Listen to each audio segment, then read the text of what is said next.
Na Slovensku, rovnako ako v iných krajinách, dnes zažívame, že bolo nevyhnutné naše práva a slobody dočasne obmedziť kvôli ochrane inej dôležitej hodnoty. A to života a zdravia.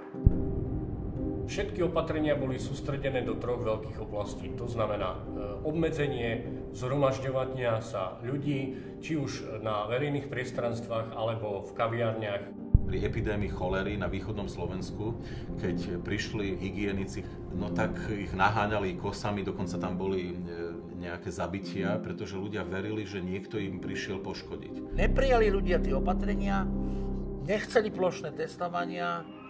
44% pedagógov považuje koronavírus za bežnú chrípku. Tretina učiteľov tvrdí, že očkovanie je prípravou na čipovanie ľudí. V porovnaní s ostatnými krajinami sú ľudia na Slovensku najviac náchylní veriť dezinformáciám.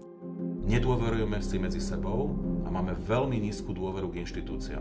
Máte krajiny, kde máte klasický príklad tzv. Nezvládnutej slobody, kde proste prišla sloboda do spoločnosti, ktorá je úplne nepripravená.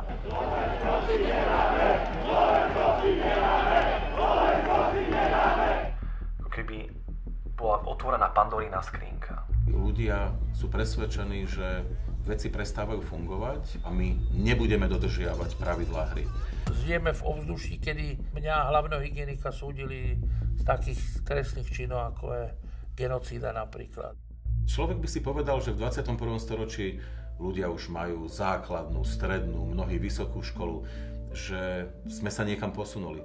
Ale obrazne povedané, ten hygienik, ktorý sype niečo do studne, aby ľuďom pomohol a zabil tie zárodky cholery, tak vlastne sa ukázalo, že po 200 rokoch je v tej istej pozícii.